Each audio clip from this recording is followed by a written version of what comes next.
Your phone buzzes with an email you never wanted to read. The project is over, your role is eliminated. The floor feels like it's dropping away. This is a test. Life is full of them, from painful betrayals to sudden losses that leave us reeling.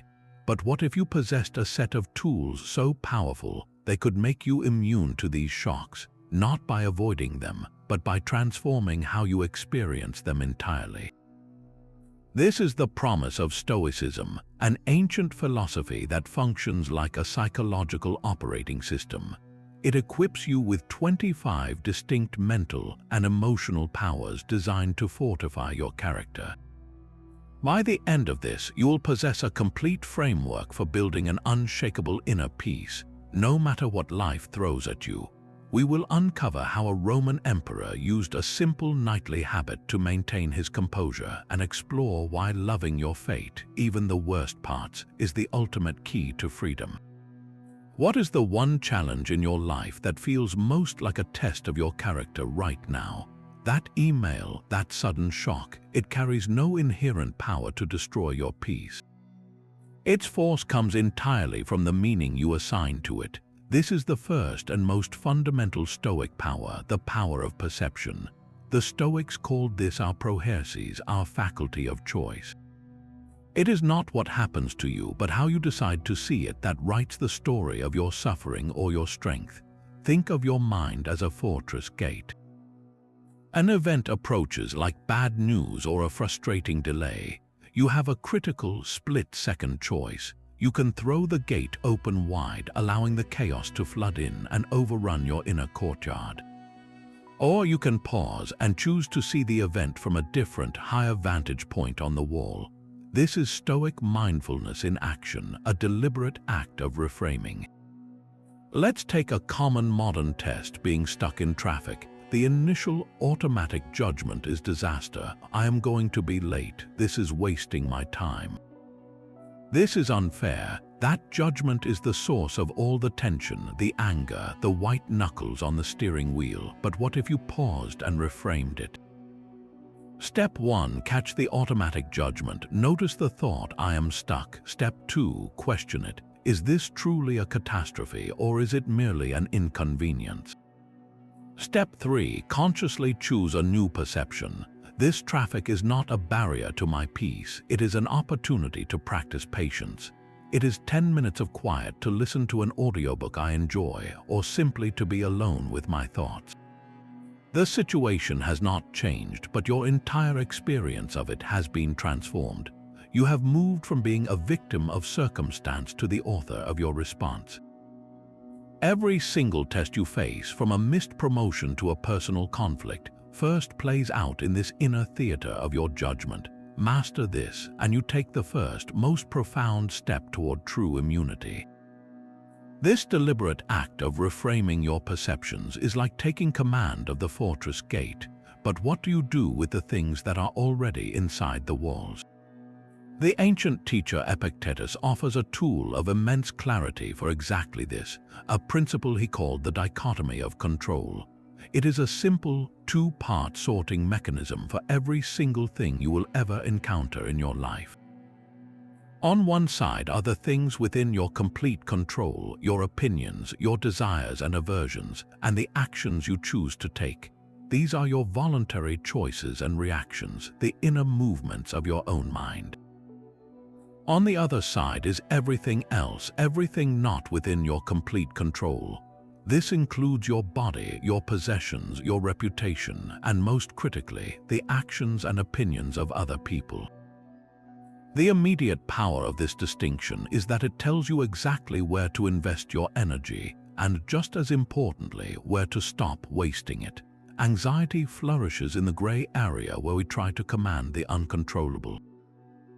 Think about a job interview. You can meticulously prepare your answers, you can choose to be punctual and professional, and you can decide to present your best self. These actions are fully within your control, but you cannot control who the other candidates are. You cannot control the specific questions the interviewer will ask beyond your preparation, and you absolutely cannot control their final decision. Internalizing this power means you walk into that room with a quiet confidence, having already done your part. You are free from the exhausting burden of needing a specific outcome.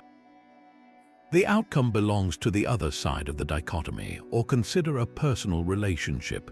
You can control how kindly you speak, how honestly you listen, and how much effort you put into the connection. But you cannot control the other person's feelings, their reactions, or their choices. Trying to do so is like trying to command the ocean tides, a futile struggle that only leaves you drained and bitter. The moment you truly grasp this, a massive weight lifts from your shoulders. Your focus shifts exclusively to your own sphere, to the quality of your own character and your own voluntary choices. This is not passivity, it is the most profound form of empowerment. You stop being a puppet whose strings are pulled by external events and other people's opinions, and you become the steady hand that guides your own ship regardless of the stormy seas.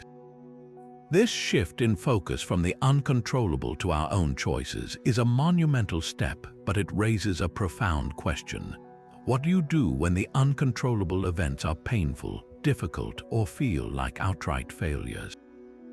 This is where we move from acceptance to affirmation, to the third power, the power of Amor Fati, the love of your fate. The philosopher Nietzsche, who was deeply influenced by the Stoics, gave this idea its most potent name, but its heart is pure Stoic wisdom. Amor Fati is not a passive resignation, a quiet sigh of, well, I guess this is my lot. It is an active, enthusiastic embrace of everything that happens to you. It means looking at every single event, every setback, every seeming disaster, and saying yes to it, not in spite of it being part of your life, but precisely because it is. The Stoics believed the universe is a single, rational, interconnected whole. Everything that occurs is a thread in that vast, perfect web of cause and effect. When you resist an event, you are not just resisting a single thread, you are fighting against the entire fabric of the cosmos. Loving your fate is the ultimate act of aligning your will with reality itself. Consider the story of a failed business venture. Imagine pouring years of your life, your savings, and your heart into a startup. You work tirelessly, you believe in your product, and then the market shifts, a key investor pulls out, and the company collapses. The automatic judgment is one of total defeat. I have wasted my time, I am a failure, this is a catastrophe. But Amor Fati asks you to look deeper and to love this outcome. Why? Because that failure was not an error in your life's path, it was the path. It was the necessary lesson that burned away naivete and taught you resilience in a way that success never could. It closed one door so firmly that you were forced to turn around and discover the other, better path you would have otherwise missed. Perhaps the collapse of that business freed you to take a different role, one where you met a future business partner with a far stronger idea. Perhaps it taught you crucial financial discipline that saved you from a much larger disaster later. The specific redirection does not matter as much as the fundamental shift in perspective.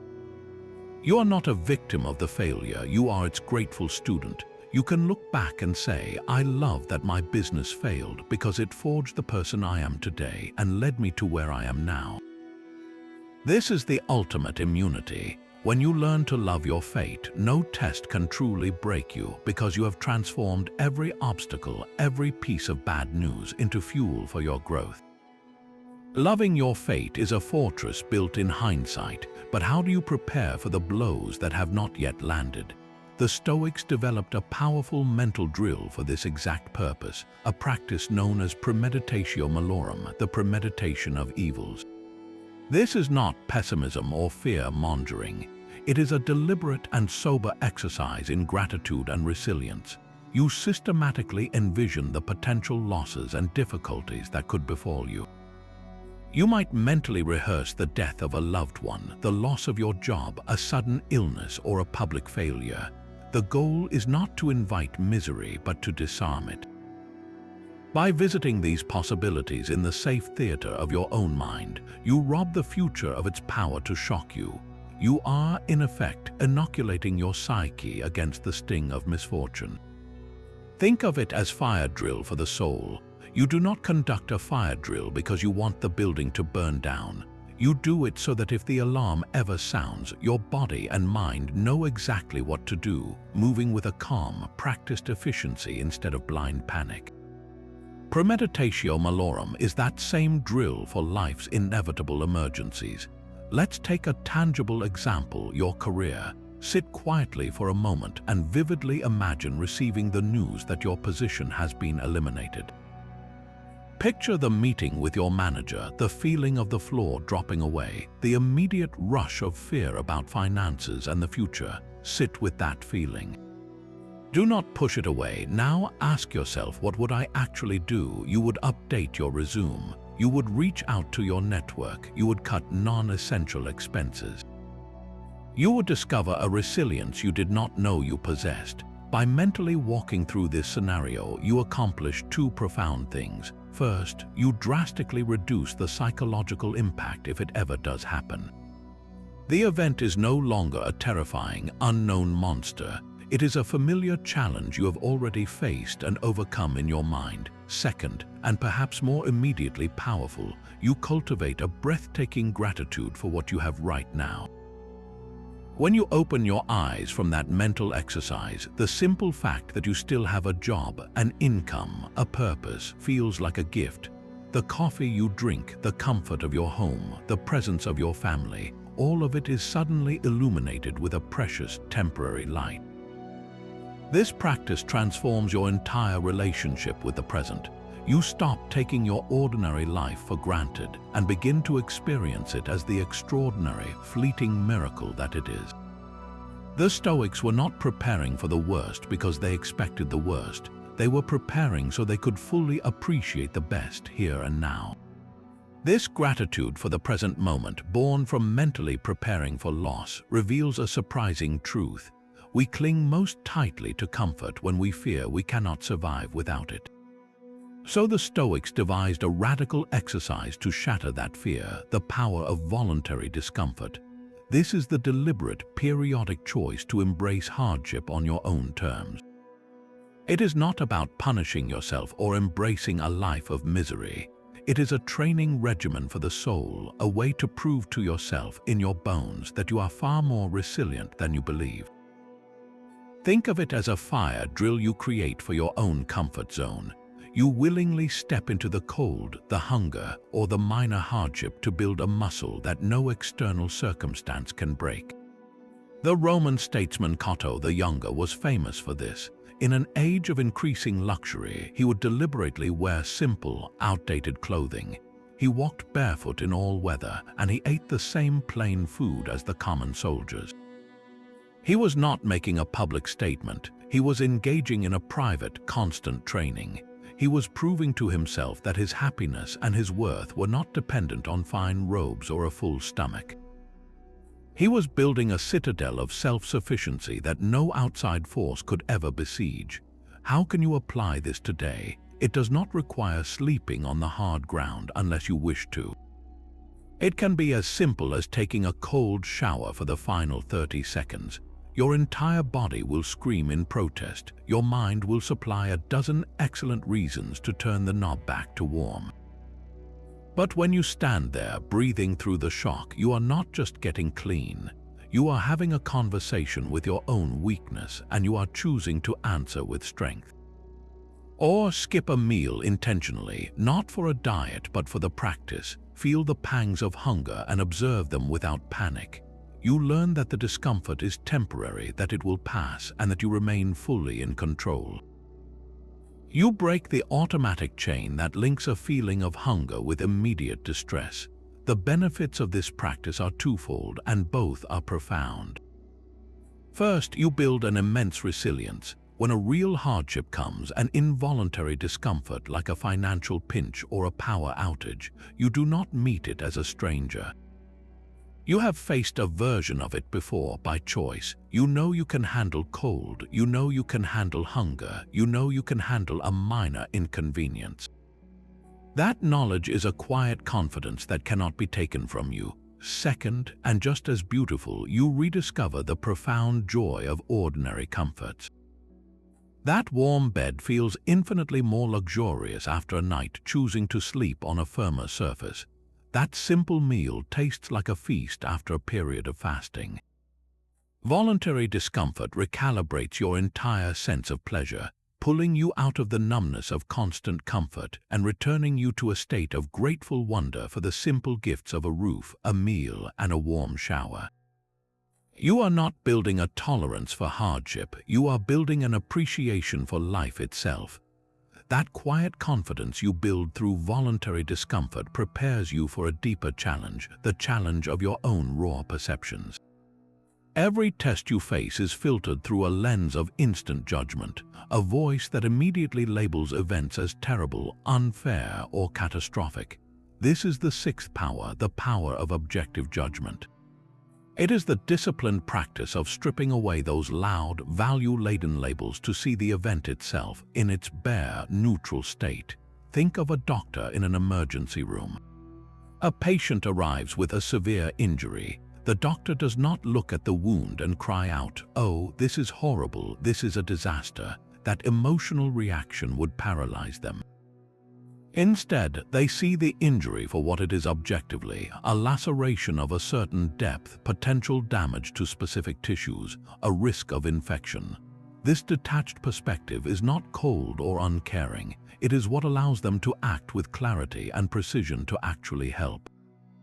The Stoics argued we must become like that doctor for our own psychological wounds and daily irritations. The event itself is just a set of facts. It is your judgment that layers on the suffering.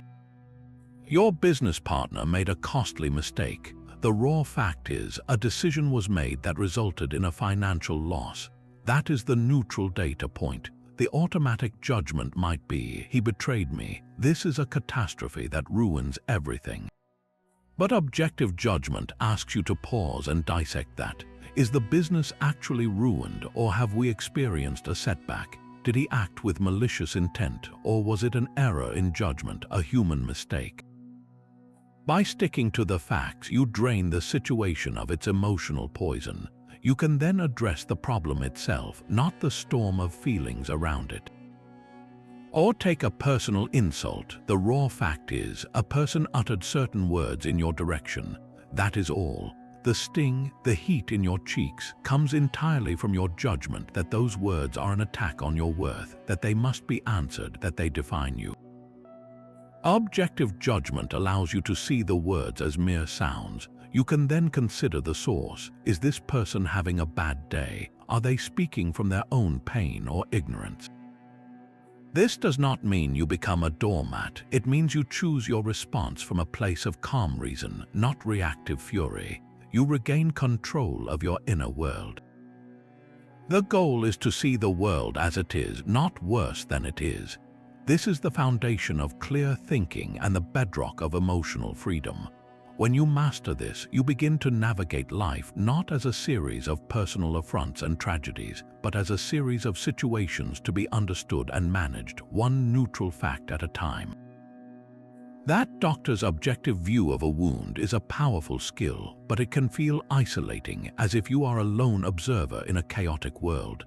The seventh power shatters that illusion entirely. Sympatheia is the profound recognition that you are not a solitary island, but a single, vital thread in a vast, living tapestry. The Stoics saw the entire cosmos as a single, rational substance, a unified organism where every part, from a falling leaf to a human thought, is interconnected and serves the whole. Grasping this power transforms your relationship with every challenge and every person you meet. When a difficulty arises, you stop seeing it as a personal attack from a hostile universe and start seeing it as a necessary movement in a grand, intricate dance. That difficult colleague is not just an obstacle in your path, he is a part of your training, just as you are a part of his. The traffic jam is not a conspiracy against you, it is a complex flow of countless lives, each with their own destinations and struggles momentarily intersecting with yours. This perspective systematically dismantles the feeling of personal victimization that can so easily poison our hearts. You begin to understand that everyone is acting according to their own nature and their own limited understanding, just as you are. This is the foundation of true empathy. Consider a moment of conflict. Someone speaks to you with sharp, angry words. The automatic, self-centered reaction is to feel attacked and to retaliate. But sympatheia asks you to take a cosmic step back. You see this person not as an antagonist in your private story, but as a fellow human being, likely acting from a place of their own pain, fear, or ignorance. Their anger is a symptom of their own inner turmoil, not a final verdict on your worth. This does not mean you accept poor treatment, but it allows you to respond with clarity and compassion rather than reflexive anger. You can ask, what wound is this behavior coming from, instead of how dare they do this to me. This shift is the difference between adding more tension to the universe and becoming a source of calm within it. The Roman Emperor Marcus Aurelius constantly reminded himself of this. He would write notes to himself about how the people who frustrated him in court were simply acting according to their nature, and that it was his duty to work with them for the common good, not to rage against their flaws. He saw himself not just as the Emperor of Rome, but as a citizen of the world, a cosmopolite. This worldview fosters a deep sense of belonging. Your personal tests are no longer just your own. They are part of the human condition, shared by every person who has ever lived. Your successes are not for your glory alone, but contributions to the health of the whole. When you internalize sympatheia, you stop fighting the universe and start cooperating with it. You find your place, and in doing so, you discover that you are never truly alone. This recognition of your place in a connected cosmos is the first step toward building your ultimate sanctuary. Marcus Aurelius, the philosopher emperor, left us a powerful metaphor for this inner refuge, the inner citadel. He envisioned that within each of us stands an inviolable fortress, a place of absolute peace and clarity that no external event, no insult, no loss can ever truly breach. The walls of this citadel are not made of stone, but of your own reasoned choice and moral purpose. While the world outside may be in chaos, with storms of criticism, setbacks, and fear raging at the gates, you always retain the power to retreat inside to the quiet center of your own being. This is not an act of cowardly escape. It is a strategic withdrawal to regroup, to remember who you are, and to choose your response from a place of strength, not from a place of reaction. So how do you actually enter this citadel when you need it most? The practice is a conscious mental shift. It begins the moment you feel the first surge of anger or the cold grip of anxiety. You pause, and in that pause, you draw a line in your mind between the event and yourself. You silently acknowledge that thing is happening out there. It is loud, it is difficult, it is painful, but in here, within my citadel, I am untouched. My capacity for judgment remains my own. My ability to choose virtue remains intact. Imagine receiving a harsh, unfair critique at work. The initial sting is real, the heat rises to your face. This is the moment to retreat. You take a breath and you mentally step back from the words. You see them as objects thrown at the walls of your fortress. They make a noise, but they cannot break through. Inside, it is quiet. From this quiet place, you can examine the critique objectively. Is there a sliver of truth in it I can learn from? Is this person speaking from their own frustration? What is the virtuous response? Not what feels good, but what is right. To respond with patience instead of fury, to answer with clarity instead of defensiveness. The citadel does not give you the answers, it gives you the silence necessary to find them for yourself. You are no longer a leaf tossed in the storm of someone else's opinion. You are the calm eye of the hurricane, and from that center, you can act with a power that surprises everyone, especially yourself. This inner fortress is where you rediscover that your true self is not defined by what happens to you, but by who you choose to be in response. The quiet of your inner citadel offers profound peace, but what can ensure you do not waste a single moment of the precious time you have been given?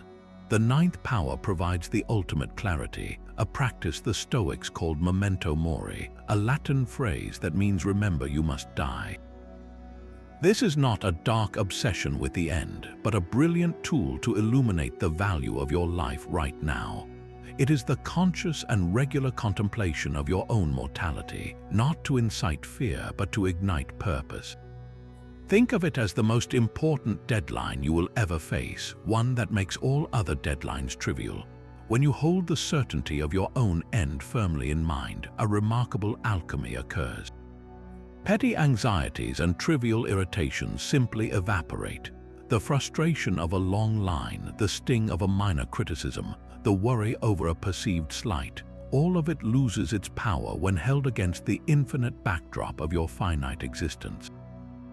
You begin to ask a single, piercing question of every action you take and every hour you spend. Is this worthy of my limited, irreplaceable time? Imagine you are faced with a difficult conversation you have been avoiding. The fear of conflict makes you hesitate. Now bring memento mori to the forefront. If you knew this week was your last, would you let this misunderstanding go unresolved? Would you allow pride to silence your affection or your apology? The answer becomes instantly, painfully clear. The practice cuts through the noise and reveals your true priorities with unflinching honesty. Or consider how you spend an ordinary evening. It is easy to default to scrolling through a screen, passively consuming content until the hours blur together. But with the awareness of mortality held gently in your heart, that same evening transforms. You might instead call a loved one just to hear their voice. You might pick up a book you have been meaning to read or step outside to truly watch the sunset. You are infused with a gentle urgency, not a frantic panic, to live deliberately. The Stoics were not suggesting you live each day as if it were your last in a dramatic, reckless sense. They were urging you to live each day as if it were one of your last, with the focus, gratitude, and integrity that such a perspective demands. This practice is the ultimate antidote to procrastination on your deepest goals and the most profound encouragement to mend fractured relationships.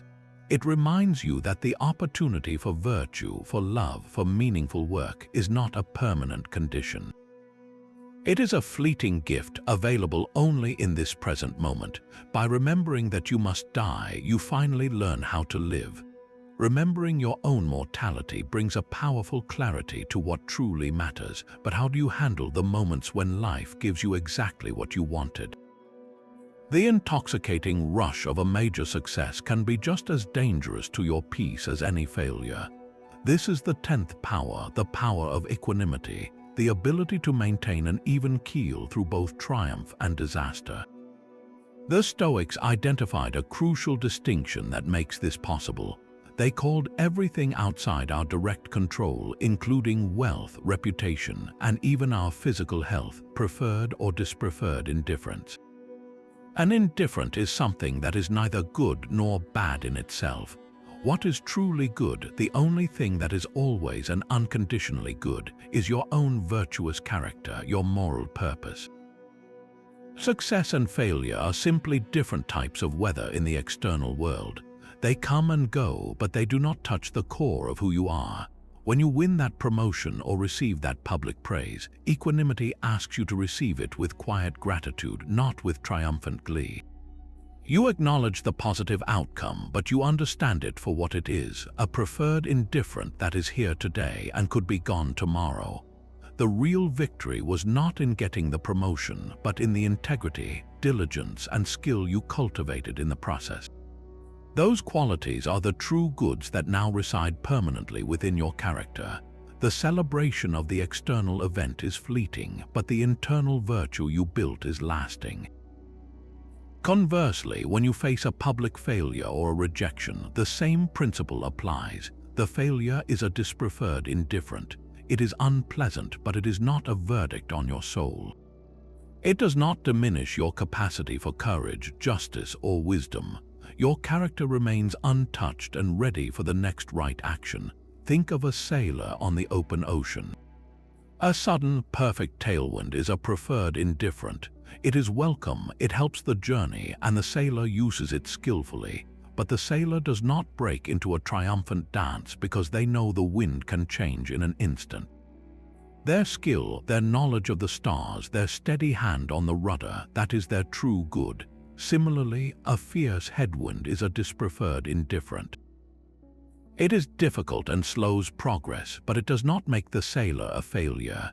Their skill is actually proven and honed by navigating the storm. This balanced view liberates you from the exhausting roller coaster of emotional highs and lows. You stop defining yourself by your wins and your losses. You no longer need constant validation from the outside world to feel worthy, because your worth is anchored in something internal and unassailable. You can enjoy success without becoming addicted to it, and you can endure failure without being broken by it. Your inner peace becomes a constant, quiet hum in the background, a stillness that is completely immune to the changing fortunes of the world. That quiet, steady equanimity is not a philosophy you think, it is a philosophy you do. The 11th power cuts through all abstraction and demands tangible proof, the power of action over words. The Stoics were relentless in their focus on lived virtue. Your deepest beliefs are not what you say in a quiet moment of reflection, they are what you consistently do under pressure. It is the choice to act with integrity when no one is watching, to show kindness when it is difficult, to be patient when every fiber of your being wants to react. This is how you build character, brick by brick, through daily action. Judge yourself not by the promises you make to yourself in the morning, but by the choices you make by noon. And extend that same clear-eyed judgment to others. Do not be swayed by eloquent speeches or grand declarations. Look at their deeds, their patterns of behavior over time. A person who constantly speaks of honesty but cuts corners in their work is not an honest person. Someone who professes great compassion but treats service staff with disdain is not compassionate. Their actions are the final, undeniable truth of their character. So how do you apply this to your own growth? You make your progress tangible. It is not enough to tell yourself you want to be more courageous. You must seek out the small, specific moments to practice that courage. It could be as simple as voicing a contrary opinion in a meeting where everyone else is nodding in agreement. It is not about being confrontational, but about honoring your own truth. You want to be more disciplined, then the proof is in the action you take when you do not feel like taking it. When the alarm rings, do you hit snooze or do you rise? That single, small decision is a vote for the person you are becoming. Each of these minor victories deposits a small measure of strength into your moral account. Over days and weeks, these deposits compound. You are not just thinking about being better, you are actively forging a better self through relentless, consistent action. Your life becomes the living argument for your philosophy, a silent sermon preached not with your lips but with your hands and your heart. Your actions forge your character, but where do you place your attention while you act? The relentless churn of regret over the past or fear of the future can paralyze the most well-intentioned effort. This is where the 12th power reveals its profound simplicity, the power of focusing on the present moment. The Stoic philosophers, 2,000 years before modern mindfulness, understood that anxiety is almost always a phantom, a ghost that lives in the memory of what was or the imagination of what might be.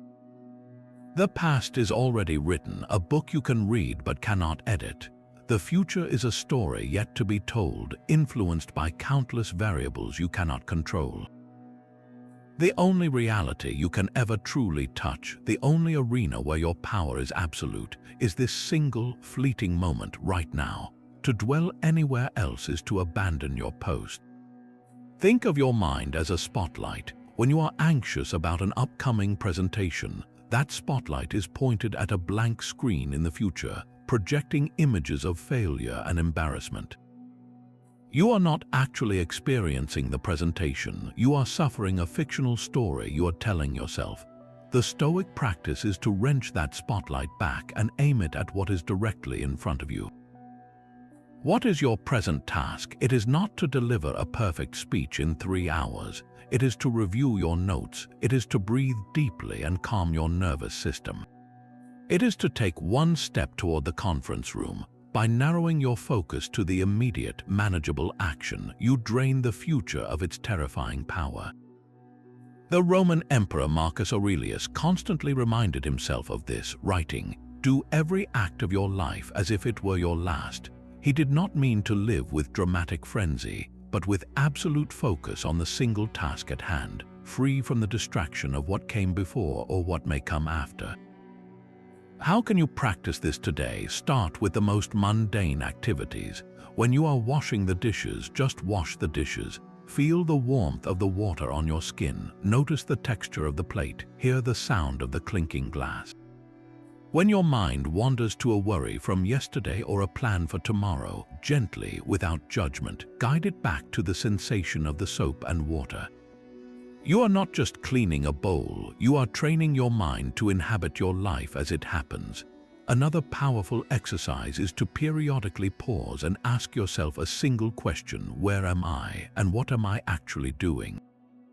You might be sitting in your car feeling stress about a meeting. The answer is not, "I am failing." The answer is, "I am sitting in the driver's seat. The fabric of the seat is beneath me. My hands are on the steering wheel. I am breathing." This simple act of sensory grounding pulls you out of the abstract storm in your head and returns you to the solid reality of the present, where you are safe, where you are whole, and where your next right action is always waiting to be discovered. This is the ultimate performance secret, not just for athletes or artists, but for life itself. Your best work, your clearest thinking, and your most profound peace are never found in the distant future. They are always found right here in the task directly in front of you. That steady focus on the present moment is your anchor, but what happens when the present moment itself is an obstacle? The 13th power reveals that the barrier is not a stop sign, it is the path itself. The Roman Emperor Marcus Aurelius wrote a simple, devastating line in his private journal: "The obstacle is the way." This is not a motivational platitude. It is a profound recognition that every single barrier, every piece of criticism, every stroke of bad luck is not a blockade on your journey, but the very material from which you build your character.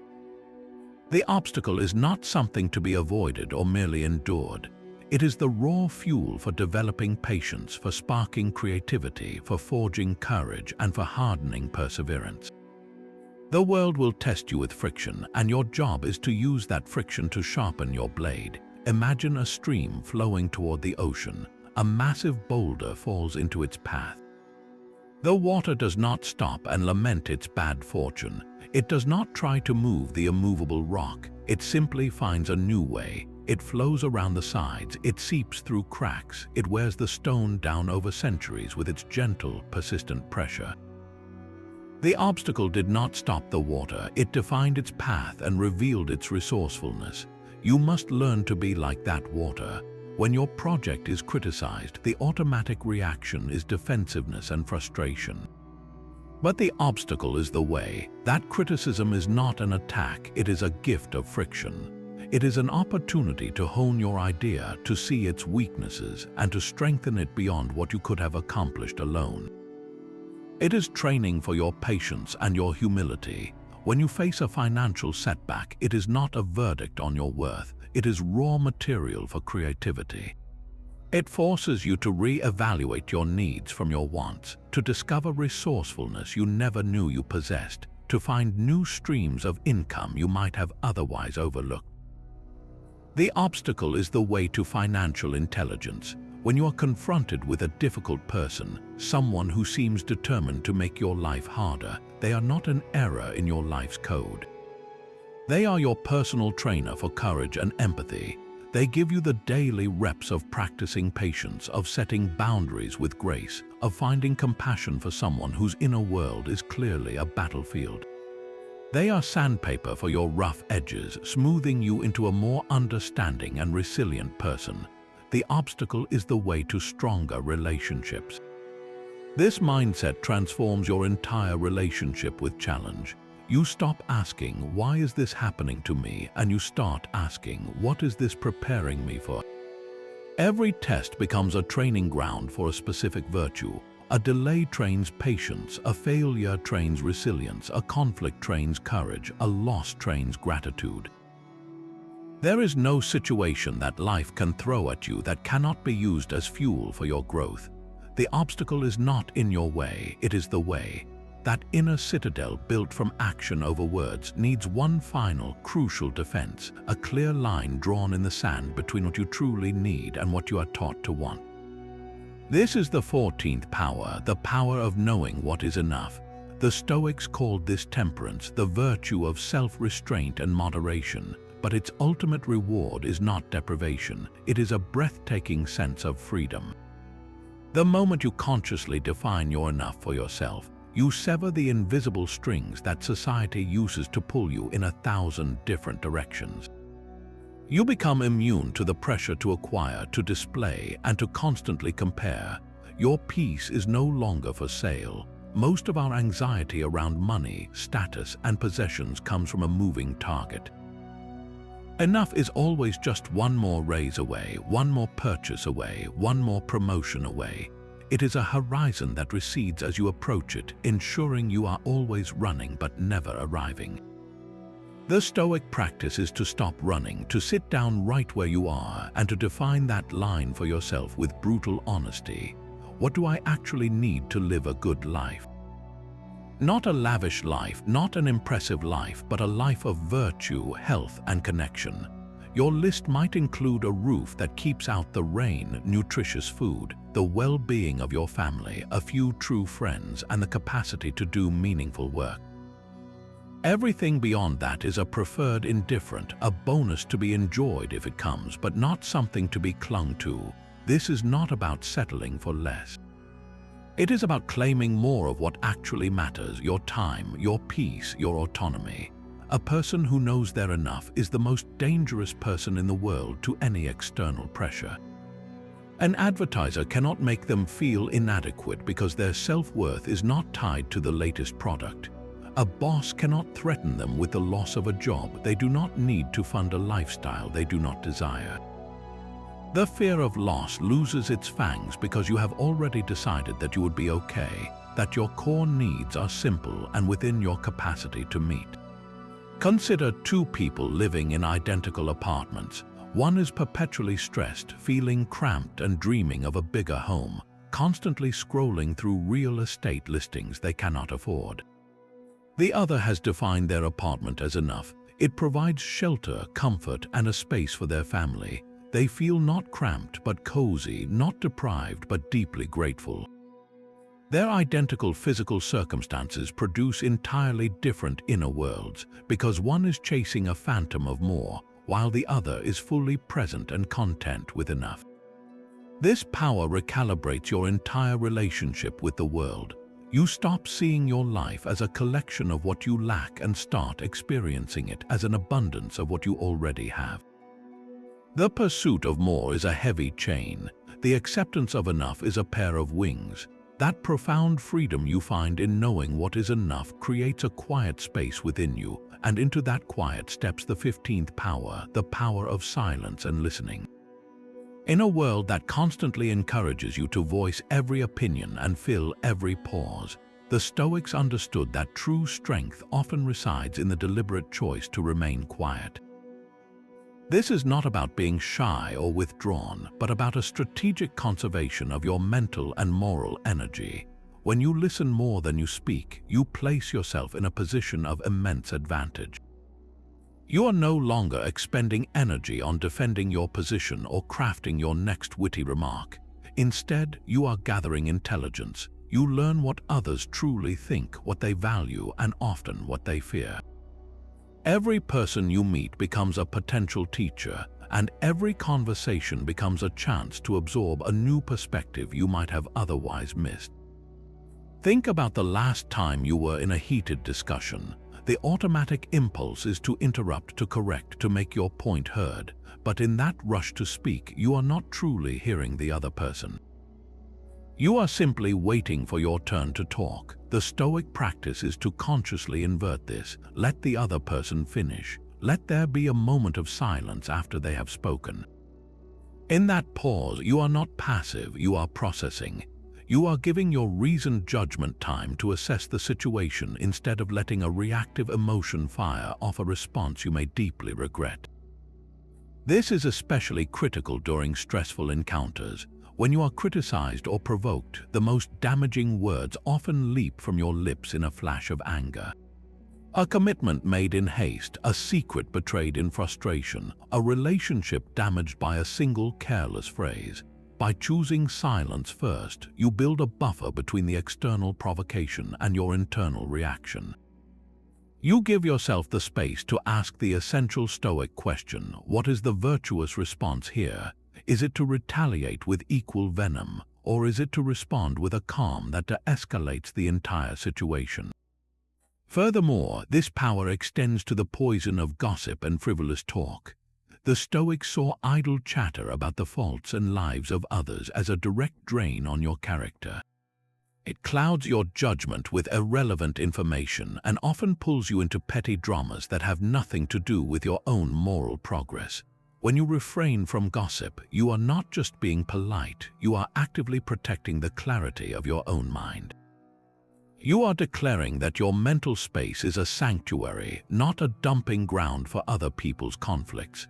Imagine two colleagues at work. One is constantly engaged in the office rumor mill, speculating about management decisions and dissecting the personal lives of co-workers.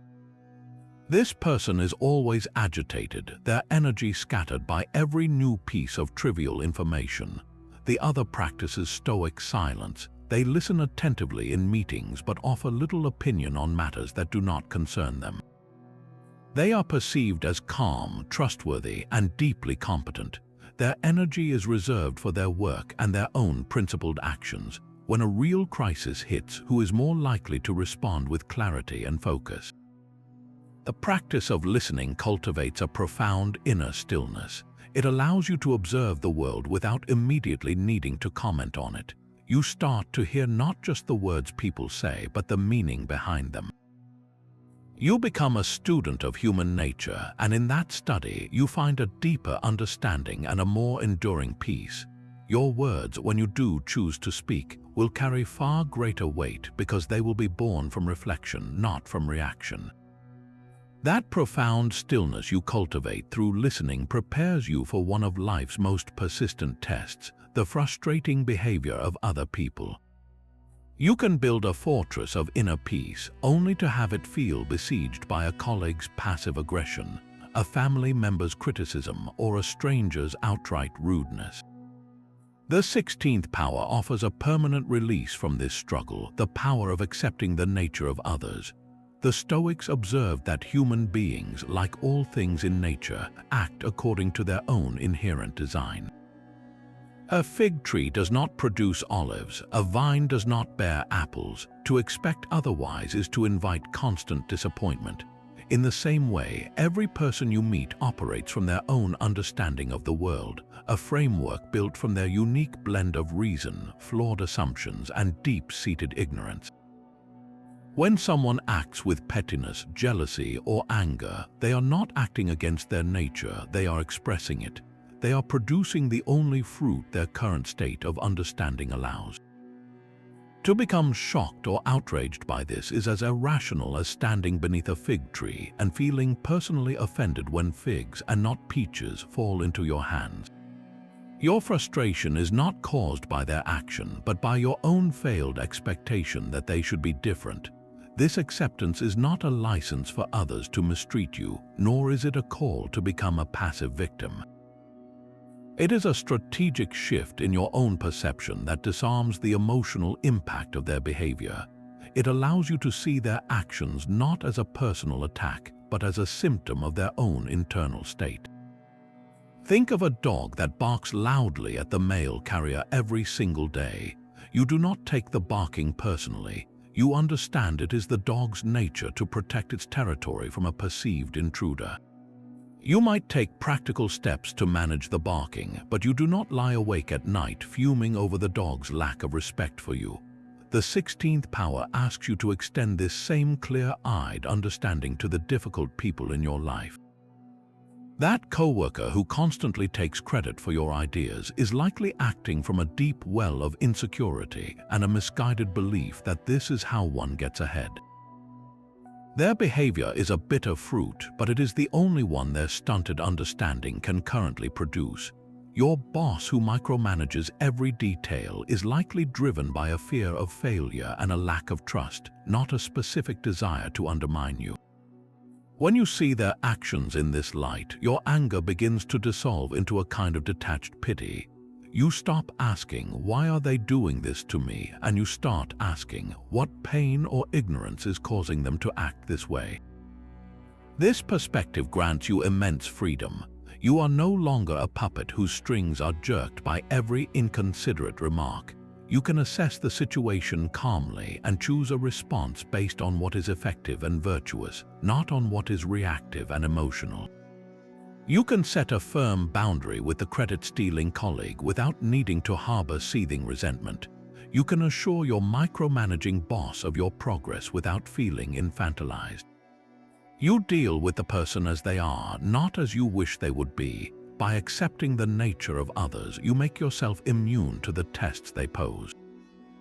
You stop trying to change the fig tree, and you simply learn to appreciate the shade it provides, or you wisely decide to plant your own garden somewhere else.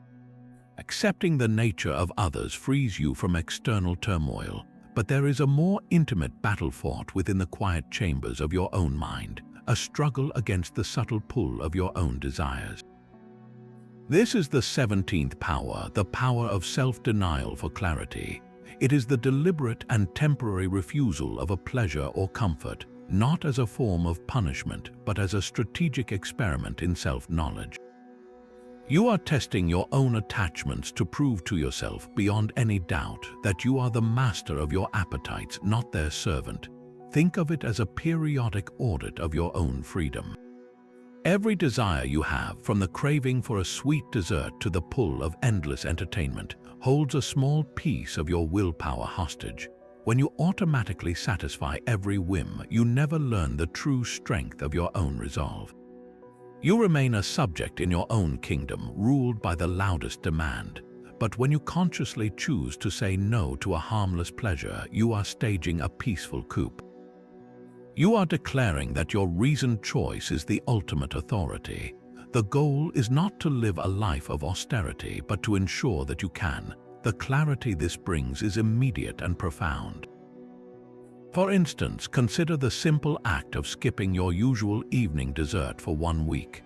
The first night, the craving will feel powerful and persuasive. Your mind will offer a dozen reasonable justifications for why you deserve it. But when you consciously choose to drink a glass of water instead and sit with the feeling of wanting, something remarkable happens. You observe the craving as a wave that rises, peaks, and then inevitably subsides. You learn that the desire itself is not a command, it is merely a suggestion. You prove that your happiness and your peace are not dependent on that slice of cake. This realization is a small deposit of immense power into your inner citadel. Or deny yourself the comfort of your smartphone for an entire evening. Leave it in another room. Notice the initial twitch of anxiety, the phantom urge to check for notifications. As you sit in the quiet, you will initially feel a sense of boredom, a void that the device usually fills, but soon that void begins to fill with something else. You might pick up a book you have been meaning to read. You might have a deeper, more present conversation with a family member.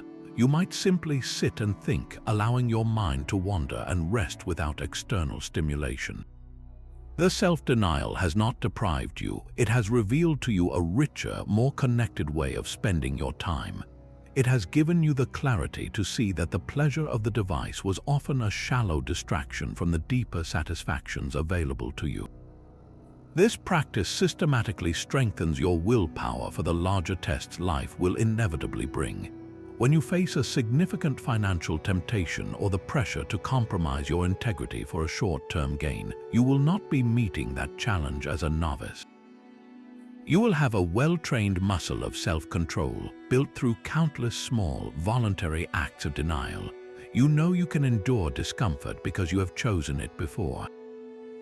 You know that a fleeting pleasure is not worth the cost of your inner freedom.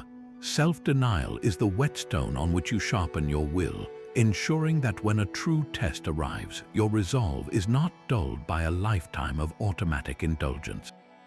This profound clarity you gain from self-denial opens a window to an even vaster perspective. There is a mental exercise so powerful it can shrink the most daunting crisis down to its true size in an instant.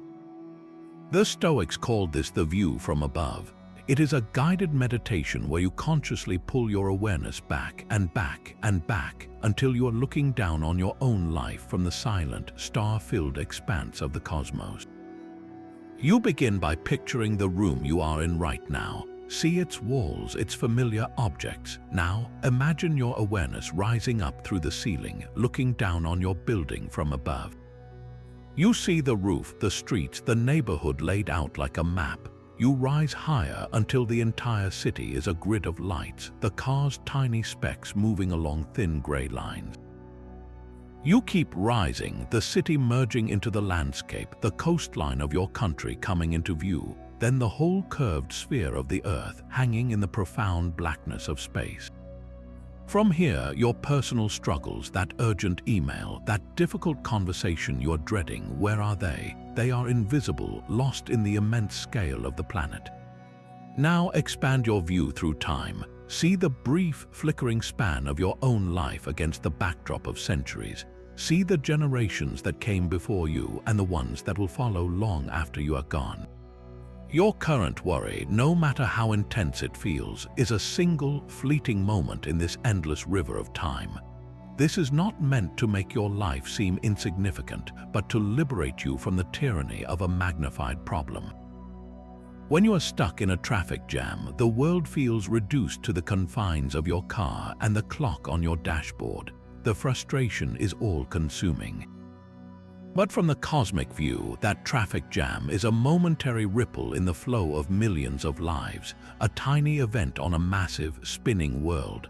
The argument that felt so personal and cutting just hours ago from this vantage point is a minuscule interaction between two collections of atoms on a pale blue dot. The power of this practice is that it recalibrates your emotional scale. It forces a cognitive shift that is almost physical. The weight on your chest lightens because you have literally given yourself more space to breathe. The problem has not disappeared, but its power to dominate your entire consciousness has been broken. You return to ground level with the quiet understanding that this too, whatever it is a small part of a much grander story. You can then address the issue not from a place of panicked urgency, but from a place of calm, deliberate choice, having seen its true place in the cosmos. That cosmic view shrinks our problems, but it also reveals a fundamental truth about our own efforts. We can aim our arrow with perfect precision, yet a sudden gust of wind can still send it veering off course. This brings us to the 19th power, the power of the reserve clause, a subtle mental addition that can disarm all forms of disappointment. The Stoics loved the analogy of an archer. A master archer does everything within their control to hit the target. They select the finest bow, they practice for countless hours to build their skill. They wait for the perfect moment of stillness. They draw the string back with steady hands, and they release the arrow with a focused mind. They have done their part flawlessly, but once that arrow leaves the bow, its flight is no longer theirs to command. A sudden gust of wind, a movement of the target, a bird flying across the path, any of these can alter the outcome. The skilled archer understands this reality completely. They pour their entire effort into the process of aiming and shooting, but they hold the final result loosely. They add a silent, mental reserve clause to their intention. I will hit the target, fate permitting. This is not a lack of confidence, it is the deepest form of wisdom. It is the recognition that the world is a complex system of cause and effect, and your action is only one part of that vast web. You apply this power by consciously adding that same clause, fate permitting, to every single endeavor in your life. You pour your heart into preparing for the job interview, you research the company, you practice your answers, you choose your attire with care. You do all of it with excellence and full commitment. But in the quiet of your own mind, you attach the reserve clause, I will get this job, fate permitting. You acknowledge that the final decision rests with the interviewers, with the needs of the company, with the presence of other candidates, with 1,000 variables you cannot see or control. When you internalize this, you walk out of that interview room with a profound sense of peace. You have already won because your victory was in the quality of your preparation and your performance, actions that were entirely within your power. The offer letter is simply a preferred indifferent, a welcome gust of wind that helps your arrow find its mark. If it does not come, you are not shattered because your self-worth was never staked on that external outcome. It was anchored in your diligent effort, or consider a personal goal like running a marathon. You commit to a rigorous training schedule, you follow a nutrition plan, you buy the right shoes, you visualize the finish line. You do everything a dedicated athlete should do. The reserve clause means you hold that vision of crossing the finish line with open hands. I will complete this marathon, fate permitting. You acknowledge that an unexpected injury could occur, an illness could strike, the weather on race day could be dangerously hot. If any of those things happen and you cannot run, you have not failed. Your dedication to the months of training remains a testament to your discipline and character. The medal was never the true prize. The true prize was the person you became during all those early morning runs. The reserve clause transforms your relationship with ambition. It allows you to strive with immense passion, yet remain perfectly serene. You are no longer a gambler who has bet their entire happiness on a single roll of the dice. You are an artist who loves the process of painting, regardless of whether the final piece hangs in a gallery or remains in your private studio.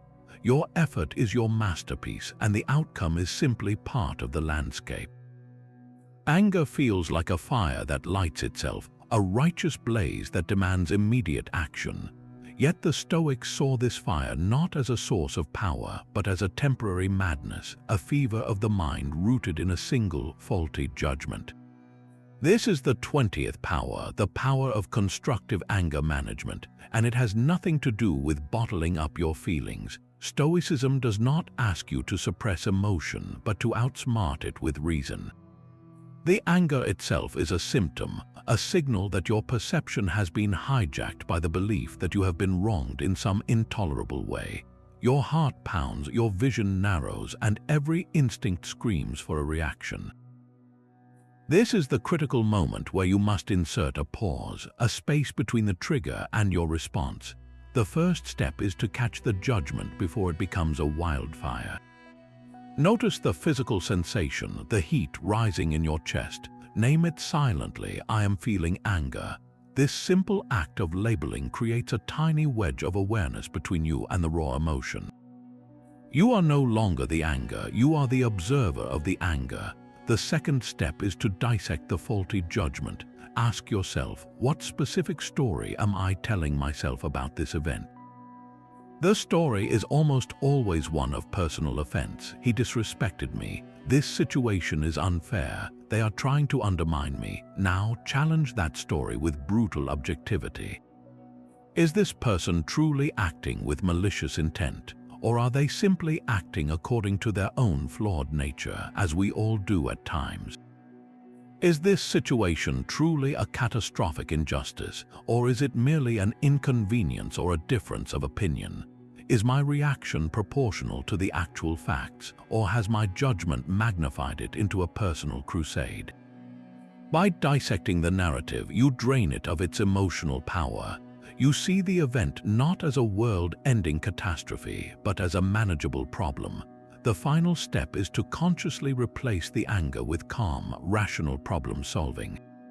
Once the emotional storm has subsided, you can ask the only question that matters: what needs to be done? If a wrong was committed, what is the most effective and virtuous way to address it?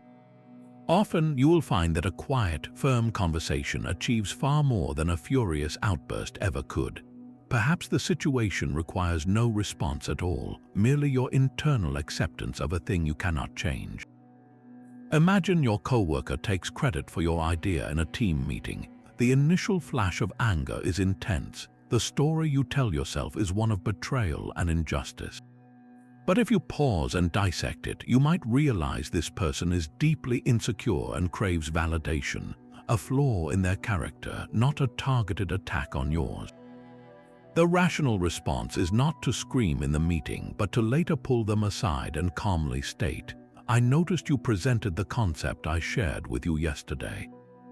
In the future, I would appreciate it if we presented our collaborative work as a team."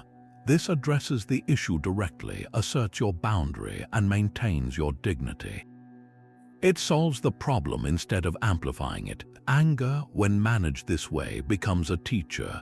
It points directly to the places where your expectations are out of alignment with reality. Each time you successfully navigate this cognitive process, you strengthen the neural pathways of reason and weaken the old reactive circuits of rage. You are not building a dam to hold back your emotions. You are digging a new channel for that energy to flow, one that leads not to destruction, but to clear, effective, and virtuous action. That fire of anger, once cooled by reason, reveals the quiet ground beneath it. Gratitude is not a fleeting emotion for the Stoics. It is a disciplined and default state of being, a constant recognition of the sheer miracle of your own existence. This is not about waiting for a windfall or a perfect day to feel thankful. It is about actively training your mind to see the gifts embedded in every single moment, from the air in your lungs to the challenges that shape your character. The Stoics practiced this through a specific mental habit, a nightly review where they would consciously recount the benefits they had received, not just from other people, but from nature, from the universe itself, and even from the obstacles they had faced. They would ask, what difficulty today made me stronger? What person, even a difficult one, taught me something? This habitual reflection systematically rewires your emotional baseline. You stop scanning the world for what is missing and start noticing the abundance that is already here. Your morning coffee is no longer just a caffeine delivery system. It is a small ritual of warmth and preparation. The colleague who offered a helpful comment is not just doing their job, they are a partner in your growth. The traffic that made you late becomes a lesson in patience, a chance to listen to music you love, or simply a reminder that the world does not revolve around your schedule. This shift is profound because it attacks discontent at its root. You are no longer a passive consumer of experiences, rating each one as good or bad based on how it pleases you. You become an active participant in a vast, interconnected system, finding value and meaning in all of it. Your baseline emotional state moves from one of wanting to one of contentment. You begin to understand that you already possess everything you need for a good life, because a good life is built not on external acquisitions, but on the quality of your perception. The person who has cultivated this power walks through the world with a quiet, unshakable joy, not because their life is easy, but because they have learned to find the gift in the difficulty itself. That deep current of gratitude flows directly from knowing why you are here. Your purpose is the anchor that holds you fast when the storms of failure and criticism rage. The 22nd power is the power of purpose-driven action, a radical redefinition of what it means to succeed. For the Stoic, your purpose is not an external trophy to be won, a title to be earned, or a bank balance to be achieved. These are merely preferred indifference, outcomes that are ultimately outside your command. Your true purpose, the only one you can ever fully control, is to live each moment in accordance with virtue and reason. Your success is measured by the quality of your intent and the integrity of your effort, never by the final result. This transforms you from an actor on a stage, desperate for applause, into the playwright of your own moral character. Your script is your daily choice to act with courage, justice, wisdom, and self-restraint, regardless of how the audience reacts. Imagine two scientists working on the same complex experiment. The first defines her success solely by a positive, groundbreaking result. She works tirelessly, but her emotional state is a roller coaster tied to every data point. When the experiment ultimately fails to prove her hypothesis, she is crushed. She views her years of work as wasted, a personal and professional failure. The second scientist, guided by a Stoic purpose, defines her success differently. Her primary goal is to conduct the research with meticulous integrity, intellectual honesty, and relentless curiosity. The result of the experiment is important data, but it does not define her worth. If the hypothesis fails, she has not failed. She has successfully gathered valuable information that narrows the path for future inquiry. Her purpose was to seek truth with virtue, and in that she succeeded completely. Her inner compass remains unshaken. This is the ultimate immunity. When your boss criticizes a project you poured your heart into, the sting is lessened because your primary objective was not their approval. Your purpose was to do the work with diligence and creativity, which you did. The critique becomes feedback on the external output, not a verdict on your core character. When you fail to win a competition, you can still hold your head high because your purpose was to train with discipline and perform with courage. The medal was a hope, but your honorable effort was the real achievement. This purpose becomes your unwavering internal compass. It guides your actions even when no one is watching and comforts you when the world seems to misunderstand your efforts. You are no longer tossed about by the shifting winds of public opinion or the changing circumstances of fortune. Your North Star is fixed on the quality of your own soul. Every setback, every piece of negative feedback is simply more data on the path of virtue, another opportunity to realign your actions with your deepest principles. The final outcome is merely the landscape you journey through, while your purpose is the steady, forward motion of your own 2 feet. Your purpose is your anchor, but the very world you are anchored in is a river in constant, ceaseless flow. The 23rd power is the power of impermanence awareness, a practice that deepens memento mori into a moment-by-moment acceptance of change itself. The Stoics looked at the cosmos and saw not a static sculpture but a living fire, a reality where everything is in a state of becoming and passing away. Your body is not the same as it was a moment ago. Cells have died and been replaced. Your relationships are evolving, sometimes deepening, sometimes fading. Your career is a path, not a destination, with unexpected turns and endings built into its very design. To cling to any of these things as if they were permanent is to set yourself up for a specific, profound kind of suffering. It is like trying to hold water in your clenched fist. The tighter you grip, the more quickly it slips away. The practice of impermanence awareness is to open your hand, to let the water flow over your palm, and to appreciate its cool, fleeting touch while it is there. You learn to hold everything loosely, not with indifference, but with a deep, grateful appreciation for its temporary nature. This is the secret to adapting with grace.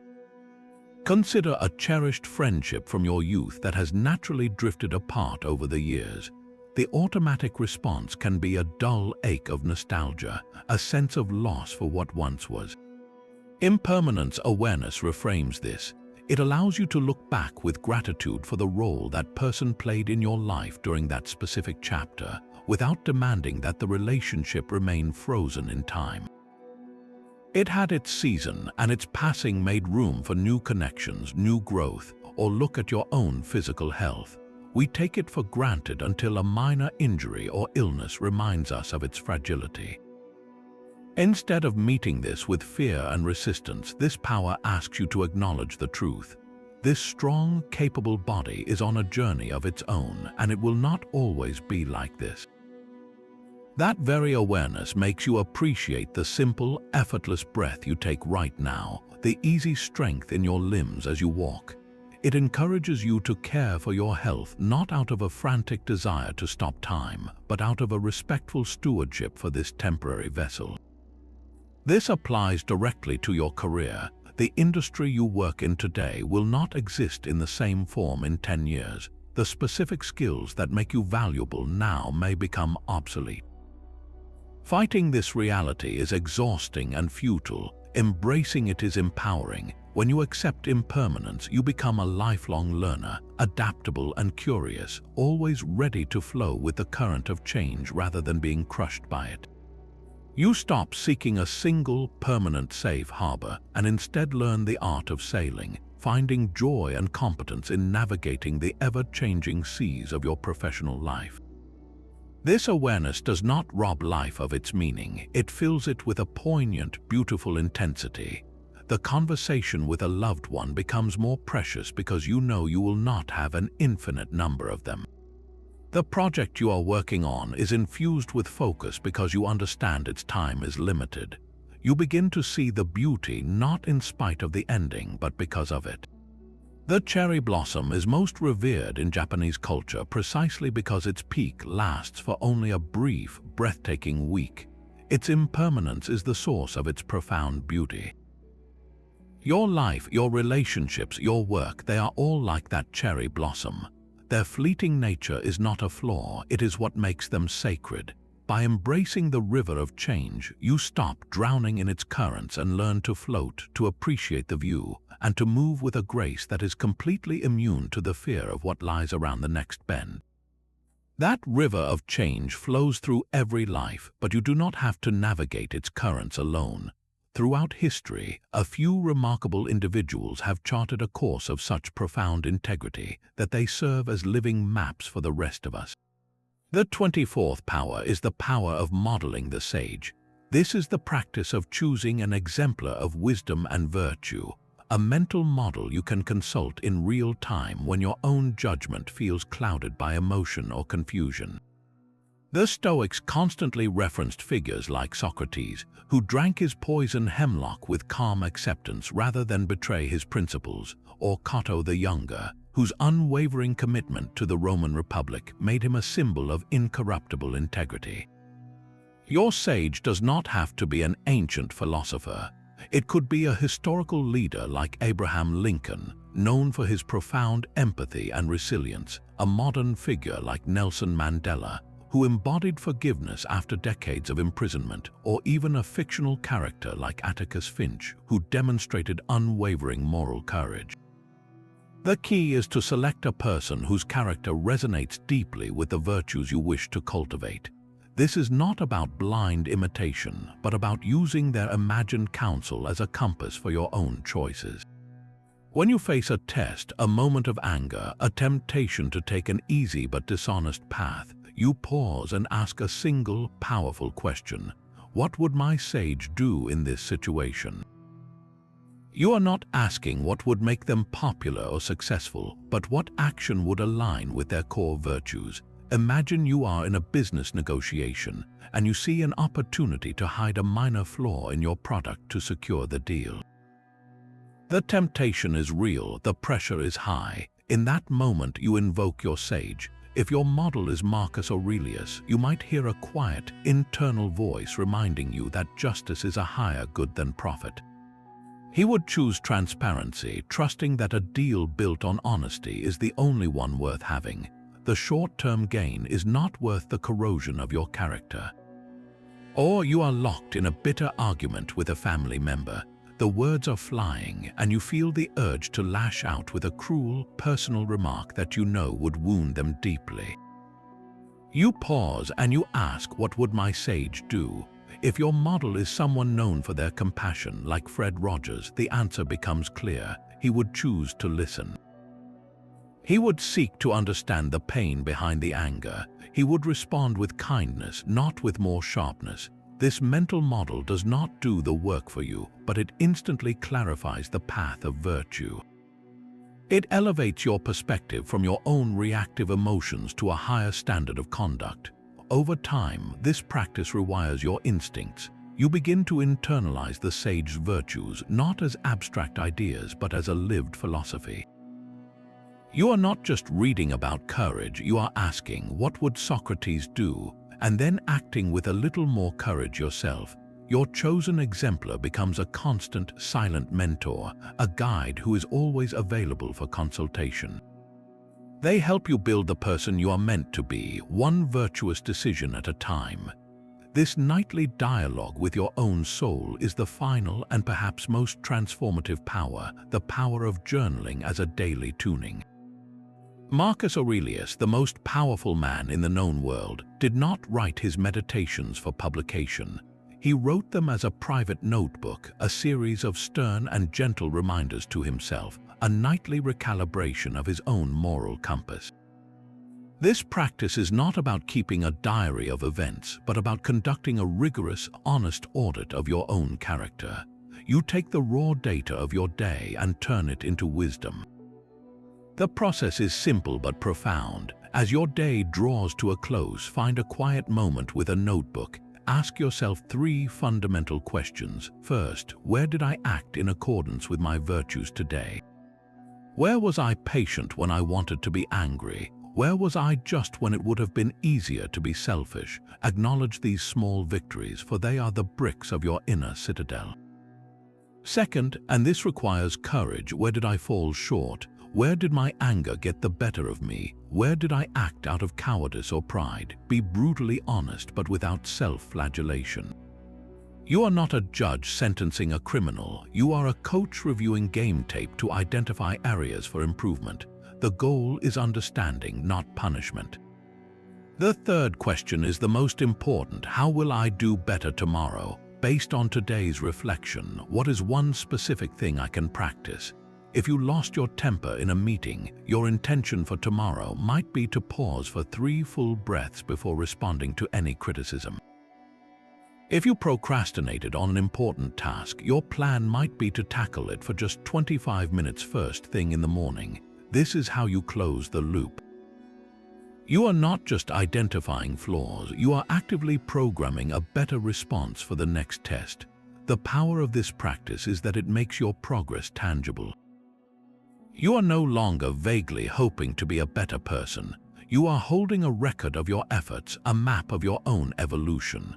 On a difficult day, you can look back through previous entries and see evidence of your own resilience, reminding yourself that you have navigated storms before. This nightly tuning transforms your relationship with your own mind. The journal becomes a sacred space where you can have a conversation with your highest self, a place to dissolve the day's frustrations and align your intentions with your deepest principles. It is the steady, daily work that makes all the other powers permanent.